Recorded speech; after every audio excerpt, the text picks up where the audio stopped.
इस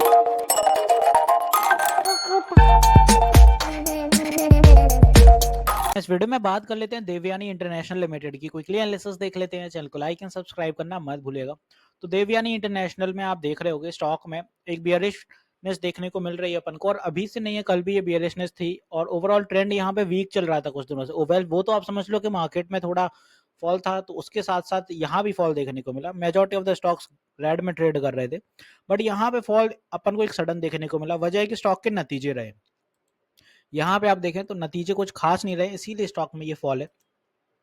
यहाँ पे अगर आप देखें तो सेल्स जो है इस बार की 1047 सीआर की रही है मार्च क्वार्टर में। सेम लास्ट ईयर ये 755 सीआर की थी। तो यहाँ पे सेल्स में भले ही इजाफा हुआ, बट नेट प्रॉफिट उतना अच्छा नहीं गया। वो इसलिए क्योंकि यहाँ पे आप देखें तो एक्सपेंसेस थोड़े बढ़े हैं। वो एज इट इज जैसा सेल्स चलेगी तो एक्सपेंसेस बढ़ेंगे, no doubt in that. Last year ये 604 सीआर थे, इस बार 875 सीआर थे। इस बार ऑपरेटिंग प्रॉफिट जबकि बढ़ के आया 172 सीआर रहा, लास्ट टाइम ये 151 सीआर रहा। इसके बाद आता है अदर इनकम, तो यहाँ नेगेटिविटी देखने को मिली -28 सीआर, और लास्ट टाइम ये प्रॉफिट में था 11 सीआर का। तो यहाँ पे अपन को एक गिरावट देखने को मिली।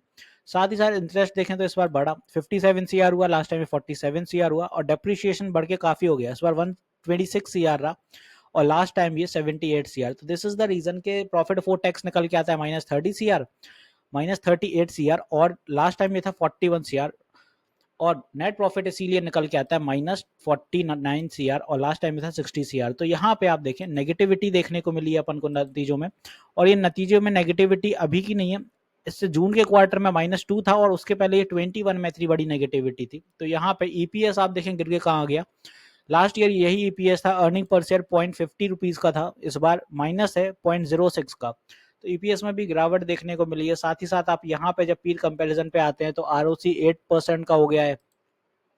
यहाँ पे quarterly year on year quarterly profit growth आप देखें तो नेगेटिव में जा रही है -104%। तो यहाँ पे स्टॉक अब अंडर परफॉर्म देखने को मिल रहा है। इन्वेस्टर्स की बात करें तो यहाँ पे भले ही इंटैक्ट हैं थोड़े कुछ समय से प्रमोटर्स यहाँ पे 62.74 के साथ, बट एफआईआई ने अपने थोड़े से स्टेक कम किए, 12.44 हुए, लास्ट टाइम में 12.47 थे। डीआई ने स्टेक बढ़ाए हैं, बट ओवरऑल फिर भी स्टॉक नीचे गिरते हुए नजर आ रहा है अपन को। अब यहाँ समझते हैं स्टॉक में क्या सीन रहने वाला है। आप देखें स्टॉक काफी लंबे टाइम से डाइवर्जेंस के साथ नीचे की दिशा में एक चैनल बना रहा था, कुछ ये चैनल बन रहा था। ऊपर अपना प्रॉफिट बुक होता था, नीचे एक्यूमुलेशन होता था, फिर ऊपर जाता था, प्रॉफिट बुकिंग होती थी, और फिर यहाँ से नीचे आने की तैयारी करता था। इस बार ब्रेकआउट हुआ ट्रेंड लाइन का, बट यहाँ सस्टेन नहीं कर पाया 178। हालांकि यहाँ पे इसके टारगेट भी निकाल लेते उस टाइम पे, और यहाँ पे ब्रोकरेज फर्म ने भी इसके टारगेट दिए थे। यहाँ पे देखें जेफरीज ने इसके टारगेट उस टाइम 180 निकाले थे, जिनको फिर से एडजस्ट करके उन्होंने 155 कर दिया, क्योंकि स्टॉक कंसिस्टेंट फॉल कर रहा है, और यहाँ पे कीप सेट होल्ड के अंदाज लगा दिए। दूसरी साइड आप देखें तो Devyani and PVR Inox setup joint venture to develop food court and mall. अब हालांकि दोनों ही स्टॉक की लगी पड़ी है। यहाँ देवयानी इंटरनेशनल का भी कुछ खास अच्छे नतीजे नहीं रहे, साथ ही साथ पीवीआर आइनॉक्स का भी कुछ ऐसी सिनेरियो है। तो और यहाँ पे इसीलिए एक जॉइंट वेंचर चल रहा है।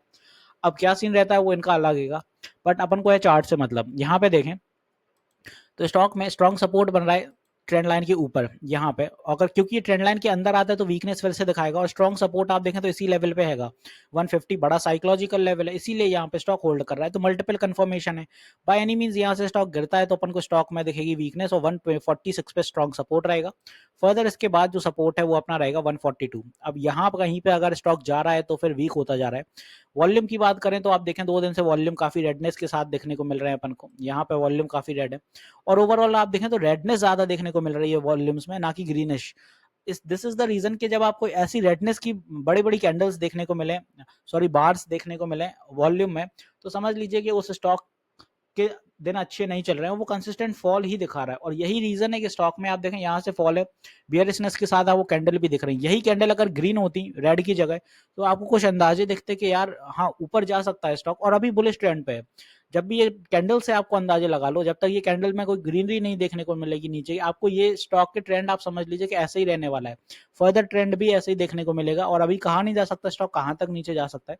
यहाँ कहीं पे अगर स्ट्रॉन्ग सपोर्ट 142 के आसपास अगर टूटते हैं तो फिर वीकनेस ज्यादा देखने को मिलेगी। तो ये आपके स्टॉप लॉस होने चाहिए 142 मेरे हिसाब से, तो क्योंकि यहाँ कहीं पे ओवरऑल आप देखें तो 142 पे स्ट्रॉन्ग सपोर्ट ये रहेगा, उसके बाद 134 का ये सपोर्ट है। तो अगर इस लेवल से आ रहा है तो वीकनेस ही देखने को मिल रही है। ऊपर से कहीं यहाँ से गिरा है तो करेक्ट आप देखें कितना हो चुका है, अभी तक 37% करेक्ट हो चुका है। तो यहाँ पे स्टॉक अगर 142 निकल के जा रहा है तो फिर इसलिए बोल रहा हूँ क्योंकि ये जोन ब्रेक कर रहा है स्टॉक, ये पूरा जोन देखें आप, इस जोन से बाहर आ रहा है मतलब वीकनेस आ रही है, और इस जोन में जब तक है तब तक ठीक है, तो जोन से बाहर आएगा तो वीकनेस आएगी, इसीलिए मैं बोल रहा हूँ। आई होप अब आपको क्लैरिटी आ गई होगी मेरा पॉइंट क्या है कहने का। ईएमए सारे ब्रेक हो चुके हैं यहाँ पे, कल सॉरी परसों यहाँ पे 20 और 50 डे ईएमए ने भी नीचे की दिशा ही दिखाई। अब बात आती है ऊपर जाएगा क्या, वेल सपोर्ट यहाँ से अगर बनाता है तो ऊपर कोई बड़े मूव नहीं दिखाएंगे, बड़ा हर्डल तो यही है कैंडल का हाई जो आज की कैंडल है, तो 157 158, तो कुछ ऐसे चलने वाला है, बस नतीजे बिगड़े हैं इसी वजह से स्टॉक के ये हाल है। तो I hope everything is fine now, clear हो गया होगा। मिलते हैं नेक्स्ट वीडियो में। This is me Shubham Yadav signing off.